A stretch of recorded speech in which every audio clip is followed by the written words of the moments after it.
Right details చూస్తే ఢిల్లీలో 4 అంతస్తుల భవనం కుప్పకూలింది. అర్ధరాత్రి 2 గంటల సమయంలో నార్త్ ఈస్ట్ ఢిల్లీలో ఈ ప్రమాదం జరిగింది. శిథిరాల కింద పలువురు చిక్కుకున్నారు. ఈ ఘటనలో ఒకరు మృతి చెందారు. సహాయక చర్యలు కొనసాగుతున్నాయి.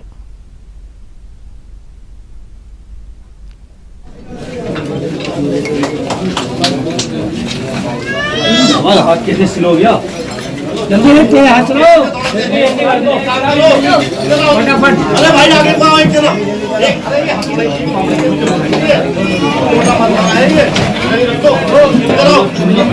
चलो एक तुम आगे जाओ ये लड़के नंबर 2 चलो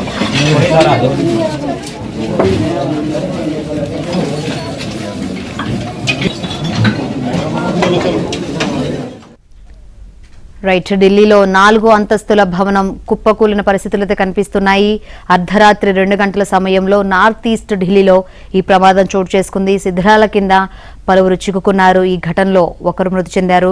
సహాయక చర్యలైతే ఇంకా కొనసాగుతూ ఉన్నాయి.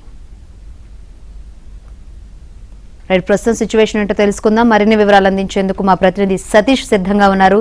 సతీష్, శంకరి, ఢిల్లీలోని సీలాపూర్ లో 4 అంతస్తుల భవనం కుప్పకూలింది. ప్రస్తుతానికి సహాయక చర్యలు అయితే కొనసాగుతున్నాయి. అగ్నిమాపక సిబ్బందితో పాటు పోలీసు అధికారులు, అదేవిధంగా ఎస్డీఆర్ఎఫ్ సిబ్బంది సైతం కూడా సంఘటనా స్థలానికి చేరుకున్నారు. అయితే బిల్డింగ్ కూలిన ప్రమాదంలో కిందే దాదాపు 3 షాపులు ఉన్నట్టు కూడా తెలుస్తుంది. ఆ షాప్ లో నిద్రిస్తున్న ఒకరు మృతి చెందినట్టు కూడా తెలుస్తుంది. ఒకరు మృతి చెందారు. 4 ఇప్పటి వరకు హాస్పిటల్ ధరించినట్టు కూడా వైద్యులు చెప్తున్నారు. ప్రస్తుతానికి ఆ శిథిలాలన్నింటినీ కూడా తరలించేందుకు సహాయక చర్యలు అయితే పెద్ద ఎత్తున కూడా కొనసాగుతున్నాయి. అత్యంత చిన్న గల్లీలోనే ఉండడం, ఒకసారిగా బిల్డింగ్ 4 అంతస్తుల బిల్డింగ్ కూలిపోవడం, పురాతన బిల్డింగ్ గా కూడా అధికారులు చెప్తున్నారు.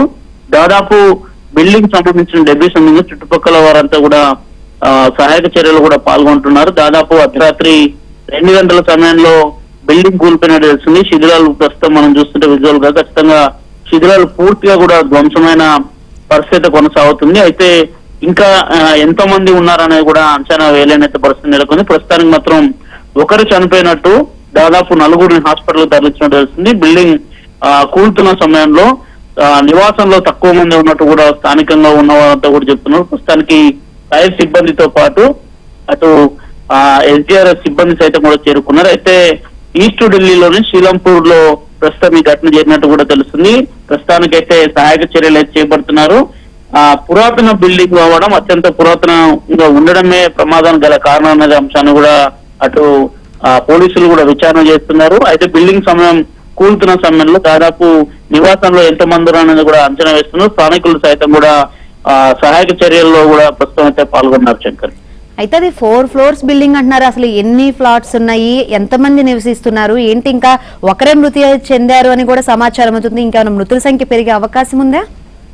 ఖచ్చితంగా కూడా దాదాపు 4 అంతస్తుల భవనం కింద షాపులు మినహా 3 అంతస్తుల్లో కొంత స్థానికులు కూడా నివసిస్తున్నట్టు కూడా చెప్తున్నారు. అయితే పెద్ద సంఖ్యలో కుటుంబాలు అయితే లేవనేది కూడా అధికారులు కూడా కొంత అంచనా వేస్తున్నారు. ఎందుకంటే బిల్డింగ్ కూలిన సందర్భం వెంటనే స్పాట్ కి చుట్టుపక్కల ఉన్న వారంతా కూడా అర్ధరాత్రి చేరుకొని వెంటనే మనోజ్ శర్మ అనే వ్యక్తి మృతి చెందినట్టు కూడా స్థానికులు చెప్తున్నారు. మరో 4 మాత్రం హాస్పిటల్ తరలించినట్టు తెలుస్తుంది. ప్రస్తుతానికైతే డెబ్రీస్ అన్నింటి కూడా పక్కకు తీసిన పరిస్థితి. అయితే బిల్డింగ్ లోపల ఇంకెవరైనా ఉన్నారా, మొత్తం శిథిలాల కింద ఇంకెవరైనా ఉన్నది కూడా ప్రస్తుతానికైతే సహాయక చర్యలు అయితే కొనసాగుతున్నాయి.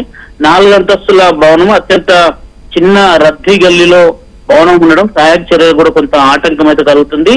మరోవైపు ఎస్డీఆర్ఎఫ్ తో పాటు కాసేపు క్రితమే ఎన్డీఆర్ఎఫ్ సిబ్బంది సైతం కూడా సంఘటన స్థలానికి చేరుకున్నారు.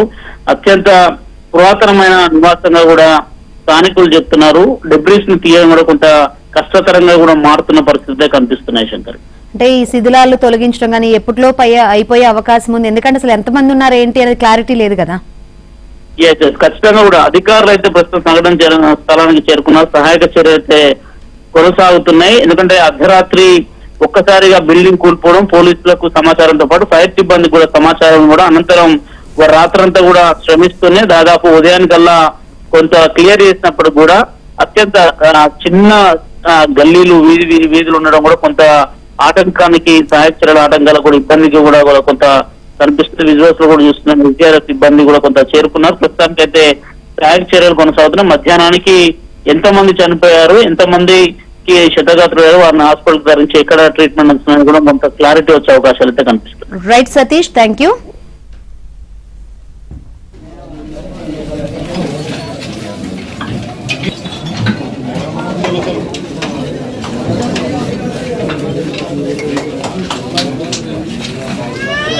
हाथ कैसे स्लो हो गया जल्दी तेरे हाथ चलो फटाफट अरे भाई आगे को आओ चलो अरे ये हाथ चलो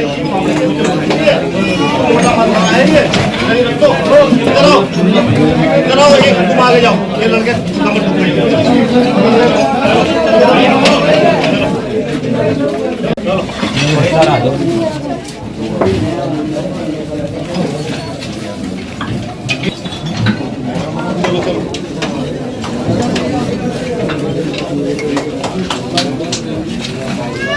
2 हाथ कैसे स्लो हो गया जल्दी तेरे हाथ चलो फटाफट अरे भाई आगे को आओ चलो